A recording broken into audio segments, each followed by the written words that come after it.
आज का टॉपिक है हमारा इटली का एकीकरण।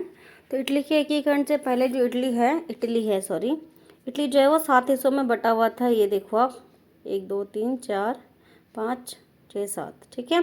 इस तरीके से 7 हिस्सों में बटा हुआ था और एकीकरण के बाद जो है वो इटली को एक देश बनाया गया। ये इटली के एकीकरण के बाद की तस्वीर है, ठीक है, क्या मतलब मैप है। तो अब इसे हम डिटेल से एक बार देखते हैं कि क्या था इटली में। इटली है 19वीं सदी के मध्य में इटली जो है वो 7 राज्यों में बटा हुआ था और उसको हम ऐसे पढ़ेंगे, उत्तरी भाग, मध्य भाग और ये दक्षिणी भाग, ठीक है। तो ये दक्षिणी भाग है, ये मध्य भाग है, उत्तरी भाग है। जो उत्तरी भाग था वो ऑस्ट्रेलियाई हैब्सबर्ग के अधीन था। जो मध्य इलाका था बीच वाला वो पॉप के अधीन था, मतलब पॉप का शासन था वहाँ पर। और दक्षिण भाग में जो था वो बुर्बो राजाओं का शासन था, ठीक है। तो जो ये बुर्बो है वो फ्रांस वाला नहीं है, अलग है, ठीक है। तो 3 हिस्से में हमने देख लिया कि इटली जो है वो 3 हिस्सों में बटा हुआ है। उत्तरी भाग में जो है वो हैब्सबर्ग का शासन है, मध्य में पॉप का शासन और दक्षिण हिस्से में बुर्बो वंश के राजा का शासन है, ठीक है। अब 1830 के दशक में जुसेप्पे मात्सनी ने एकीकृत इटली के लिए कार्यक्रम जो है वो प्रस्तुत करा था। तो जो इटली के एकीकरण की जो प्रक्रिया है वो 1830 में शुरू हुई थी, ठीक है। उन्होंने यंग इटली नामक एक गुप्त संगठन भी बनाया था और 1831 से 1848 में क्रांतिकारी विद्रोह की असफलताओं के बाद जो इटली के राज्यों को जोड़ने की जो जिम्मेदारी थी वो किसके पास आ गई थी? एमेन्यूल के पास आ गई थी, एमेन्यूल ड्यूटी, ठीक है, ये लिखा हुआ है, एमेन्यूल ड्यूटी के पास आ गई थी। अब आगे क्या है, जो मंत्री प्रमुख थे वो कावूर थे, ठीक है। अब कावूर के बारे में अगर हम जाने, मतलब जो उस समय जो मंत्री थे प्रमुख जो इटली के एकीकरण में मुख्य रूप से कार्य कर रहे थे वो कावूर थे। और कावूर जो थे वो इटली के एकीकरण करने वाले आंदोलन का जो है वो नेतृत्व कर रहे थे, मतलब उन्होंने किया था। अब कावूर के बारे में छोटी सी इंफॉर्मेशन यहाँ लिखी हुई है कि कावूर ना तो एक क्रांतिकारी थे और ना ही जनतंत्र में विश्वास रखने वाला व्यक्ति था, यानी कि ना वो कोई क्रांतिकारी थे ना ही उनका लोकतंत्र में कोई विश्वास था। इतालवी यानी इटली भाषा से बेहतर वो फ्रेंच भाषा बोलते थे, ठीक है। अब आगे अगर हम इटली की देखो, पहले हमने क्या देखा कि जो इटली है वो 3 हिस्सों में बटा हुआ है। ऊपरी वाला जो हिस्सा है वो ऑस्ट्रेलिया के हैब्सबर्ग का शासन है, मध्य में पॉप का शासन है और सबसे लास्ट में जो है वो दक्षिण हिस्से में जो है वो किसका शासन है? बुर्बो वंश के राजाओं का शासन है, ठीक है। इटली के एकीकरण की प्रक्रिया 1830 में हुई। यंग इटली नामक जो है वो एक गुप्त संगठन बनाया गया और धीरे धीरे जो प्रक्रिया है वो शुरू हुई इटली के एकीकरण की। अब 1859 में क्या होता है, ऑस्ट्रेलियाई बल थे, जो ऑस्ट्रेलिया का शासन था, उनको हराया गया और जो उत्तरी भाग था उसको जो है वो एक किया गया, ठीक है। इसके अलावा जो जुसेप्पे गैरिबाल्डी थे उनके नेतृत्व में भारी संख्या में जो स्वयंसेवक थे उन्होंने युद्ध में हिस्सा लिया और 1860 में दक्षिण इटली था और जो दक्षिण इटली था और वहाँ पर सिसिलियों के राज्यों में प्रवेश कर गए और स्पेनी शासकों को वहाँ से जो है वो हटाया गया, ठीक है। और इस प्रक्रिया में जो किसान थे उनका भी समर्थन मिला और इस लंबी प्रक्रिया के बाद जब उत्तरी हिस्सा और दक्षिणी हिस्सा को मिला लिया गया तो जो पॉप का शासन था वहाँ वो मतलब आराम से उस हिस्से को भी उत्तर और दक्षिण और मध्य हिस्से को मिला करके 1861 में जो है वो एक एकीकृत इटली जो है वो बनाया गया। और वहाँ पर उस समय जो थे राजा किसको बनाया गया? जिसने ये प्रक्रिया शुरू करी थी, एमेन्यूल द्वितीय को वहाँ का राजा बनाया गया, ठीक है। हमारा वो है ब्रिटेन की अजीब दास्तां, ठीक है। तो अब हमें ये देखना है कि ग्रेट ब्रिटेन का जो निर्माण है वो कैसे हुआ। तो यहाँ पर आप मैप देख सकते हो, पहले ये आइलैंड्स हैं देखो, ठीक है। तो ये ग्रेट ब्रिटेन है, ठीक है, इंग्लैंड है, वेल्स है, स्कॉटलैंड है, देख सकते हो आप मैप में, ये स्कॉटलैंड है, ये आयरलैंड है और यहाँ इंग्लैंड है और वेल्स है, ठीक है। ये 4 तरह के जो हम देख सकते हैं यहाँ पर दिखाया हुआ मैप में, ठीक है। अब जो है ये चारों मिलकर के ग्रेट ब्रिटेन कब बना और कैसे हुआ, इसकी प्रक्रिया हम पढ़ने वाले हैं। तो सबसे पहला पॉइंट है हमारा, 18वीं सदी से पहले ब्रिटानी राष्ट्र जो था वो नहीं था, यानी ब्रिटेन जो था क्या था, वो एक द्वीप समूह था और वहाँ पे 4 तरह के जो हैं वो लोग मतलब 4 समूह के लोग रहते थे, अंग्रेज, वेल्स, स्कॉट और आयरिश, ठीक है। और ये सभी जातियां जो थी, इनमें सबसे जो ताकतवर माना गया वो इंग्लैंड में रहने वाले यानी अंग्रेजी बोलने वाले लोग जो थे वो शक्तिशाली थे, ठीक है। अब उन्होंने क्या किया, देखो इंग्लैंड और स्कॉटलैंड के बीच में एक मतलब अब क्या है, देखो इंटरेस्टिंग इसलिए हम बोलते हैं क्योंकि जो ब्रिटेन बना है उसके लिए किसी तरह की लड़ाई और युद्ध का मतलब नहीं हुआ है, एग्रीमेंट्स के थ्रू ही वो एक राष्ट्र बना है, ठीक है। तो अब हमने यहाँ पर क्या सीखा कि 4 तरह के लोग, 4 जातीय लोग हैं, ठीक है। अंग्रेजी, वेल्स और स्कॉट और आयरिश, ठीक है। इन सब में सबसे ज़्यादा जो शक्तिशाली है वो अंग्रेज थे। अब आगे क्या होता है, इंग्लैंड और स्कॉटलैंड के बीच में एक एक्ट हुआ, मतलब एक अग्रीमेंट हुआ जिसे बोला गया एक्ट ऑफ यूनियन, जो 1707 में हुआ। और इसके बाद जो है वो United kingdom of great Britain का गठन हुआ।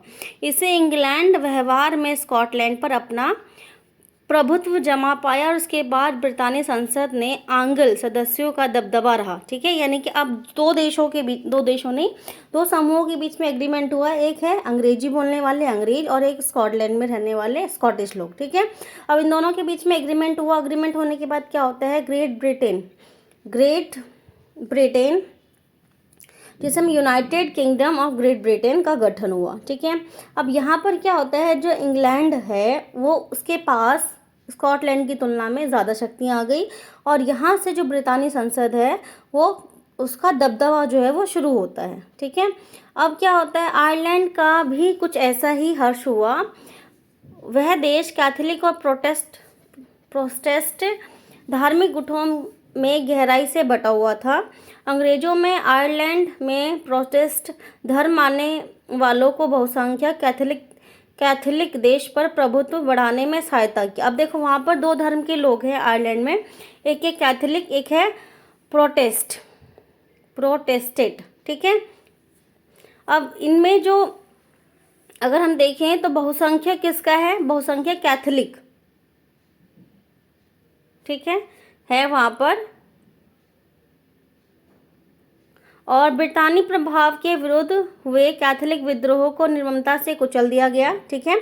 यानी कि जो ब्रिटेन के लोग थे उन्होंने क्या किया, कैथोलिक लोगों का जो विद्रोह था उसको दबा दिया, कुचल दिया। और वोल्स्टोन और उनके यूनाइटेड आयरिशमैन 1798 की अगुवाई में हुए असफल विद्रोह के बाद 1801 में आयरलैंड को बलपूर्वक यूनाइटेड किंगडम में शामिल कर लिया गया, ठीक है।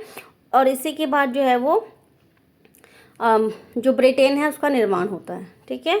तो 3 बार हुआ है ये, आप देख सकते हो। उसमें एक 1707 में अग्रीमेंट हुआ जिसके द्वारा स्कॉटलैंड को मिला लिया गया, और दूसरा जो था वो है ये 1801 में आयरलैंड के साथ एग्रीमेंट हुआ जिसमें बलपूर्वक आयरलैंड को भी मिला लिया गया। तो इस तरीके से ग्रेट ब्रिटेन का निर्माण होता है। अब अगला टॉपिक है हमारा राष्ट्र की दृश्य कल्पना, ठीक है। यानी जो राष्ट्र है, देश है, उसको हम किस तरह से हम देखते हैं अपनी कल्पना में, यानी अपनी इमेजिनेशन में। तो जैसे कि हमें पता है कि हम भारत को भी एक माता का स्वरूप मानते हैं, महिला का रूप दिया हमने कि भारत क्या एक माता है, ठीक है। तो इसी तरीके से मानो जो देश है हम उसको कैसे चित्रित करते हैं कि वो देश क्या है, कोई व्यक्ति है, ठीक है। और उस समय राष्ट्रों को नारी का भेष जो है वो दिया जाता था, यानी देशों को क्या माना जाता था कि नारी का रूप है वो, ठीक है। और 19वीं सदी में फ्रांस में उसे लोकप्रिय ईसाई नाम मारियान दिया गया। यानी कि फ्रांस में जब क्रांति हुई तो फ्रांस को जो है वो क्या नाम दिया गया, मारियान के नाम से बोला गया, ठीक है। जैसे हम लोग भारत माता बोलते हैं ना वैसे, ठीक है। और इस तरह से राष्ट्र के विचार को रेखांकित किया गया। इसी तरीके से जर्मेनिया जर्मन राष्ट्र का रूपक बना। देखो यह है जर्मेनिया, ठीक है, जो जर्मन राष्ट्र का क्या है, रूपक है।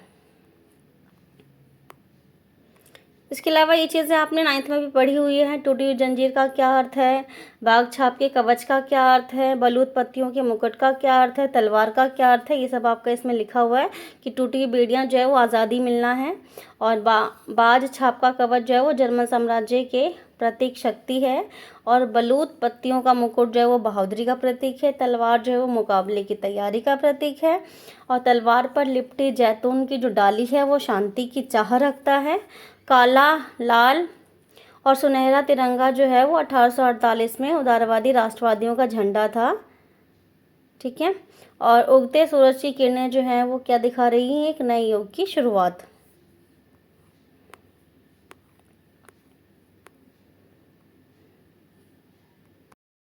अब जो हमें छोटा सा टॉपिक करना है वो राष्ट्रवाद और साम्राज्यवाद, जो कि बाल्कन समस्या भी है इसके अंदर, वो हम पढ़ने वाले 3 छोटे छोटे टॉपिक समझेंगे हम। तो राष्ट्रवाद जैसे हमें पहले भी पढ़ चुके हैं, चैप्टर स्टार्ट होने से पहले बताया गया था कि राष्ट्रवाद का मतलब होता है देशभक्ति। ठीक है, अब अगर हम साम्राज्यवाद का मतलब समझे तो साम्राज्यवाद एक ऐसी विचारधारा है जिसके अंतर्गत क्या किया जाता है, अपने साम्राज्य को बढ़ाने की कोशिश की जाती है। ठीक है, अब ये कैसे होता है, कि युद्ध के माध्यम से होता है, जब एक क्षेत्र का जो शासक है वो दूसरे क्षेत्र को अपने कब्जे में ले लेता है। इस तरह की जो विचारधारा है इसे हम साम्राज्यवाद कहते हैं। ठीक है, अब जो बाल्कन है, बाल्कन भौगोलिक एवं नृत्य जातीय रूप से विभिन्नताओं का क्षेत्र है, जिसमें आधुनिक रोमानिया, बल्गारिया, अल्बेनिया, ग्रीस, मकदूनिया, क्रोएशिया, स्लोवानिया और सर्बिया जैसे जो देश थे वो शामिल थे। अब देखो क्या होता है, हमने रोमन साम्राज्य के बारे में पढ़ा है। ठीक है, तो जब रोमन साम्राज्य टूटा तो नए नए देशों का उदय हुआ। ठीक है, अब इस क्षेत्र में रहने वाले जो मूल निवासी थे वो स्लाव थे। ठीक है, उन्हें स्लाव कहा जाता था। बाल्कन क्षेत्र का एक बड़ा हिस्सा ऑटोमन साम्राज्य के नियंत्रण में था, जो कि धीरे धीरे जैसे ऑटोमन साम्राज्य कमज़ोर पड़ा तो वो देश अपने आप को क्या करने लगे, आज़ाद करने लगे। ठीक है, अब बाल्कन राज्य में रोमानी राष्ट्रवाद के फैलाने और ऑटोमन साम्राज्य के विघटन से स्थिति जो है वो काफ़ी विस्फोटक हो जाती है, और एक के बाद एक उसके अधीन यूरोपीय राष्ट्रीयताएं उसके चंगुल से निकलकर स्वतंत्रता की घोषणा करने लगती है। यानी कि जैसे ही ऑटोमन साम्राज्य कमज़ोर पड़ता है तो देश क्या कर रहे हैं, अपने आप को स्वतंत्र घोषित कर रहे हैं। जैसे जैसे विभिन्न स्लाव राष्ट्रीय समूहों ने अपनी पहचान और स्वतंत्रता की परिभाषा तय करने की कोशिश करी। अब जैसे जैसे क्या देश जो है वो आज़ाद हो रहे हैं, तो अब क्या हो रहा है, बाल्कन गहरे टकराव का क्षेत्र बन गया।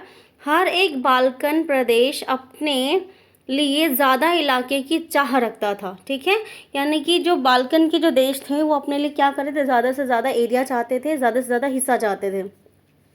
अब इस समय क्या होता है, यूरोपियन शक्तियों के बीच में इस क्षेत्र पर कब्जा जमाने के लिए यूरोपीय शक्तियों के मध्य ज़बरदस्त प्रतिस्पर्धा जो है वो होने लगी। अब जैसे वो देश आज़ाद होने लगे, क्योंकि वो जो क्षेत्र था वो संसाधनों से भरा हुआ था, तो जो यूरोपीय देश थे, जो यूरोप के देश थे, वो क्या चाहते थे कि जो बाल्कन क्षेत्र आज़ाद हो रहा है उस पर वो अपना कब्जा कर सके। ठीक है, और इससे ये समस्या गहराती चली गई, और बाद में ये जो है वो विश्व युद्ध का कारण भी बनती है। ठीक है, क्योंकि जो बाल्कन के जो क्षेत्र हैं जब वो आज़ाद हो रहे हैं तो यूरोप के देश इन पर क्या करना चाहते हैं, अपना कब्जा करना चाहते हैं। ठीक है, तो इसी को बोला गया बाल्कन समस्या। ठीक है, देख लो छोटा सा टॉपिक है, राष्ट्रवाद के उदय में महिलाओं का क्या योगदान था। तो पहला टॉपिक हम पढ़ेंगे राजनीतिक संगठन का निर्माण, यानी जो महिलाएं थे उन्होंने भी राजनीतिक संगठनों का निर्माण किया, समाचार पत्रों का प्रकाशन किया, यानी समाचार पत्र छपवाए, मताधिकार के लिए संघर्ष किया उन्होंने, और राजनीतिक बैठकों तथा प्रदर्शनों में हिस्सा लिया उन्होंने भी। ठीक है।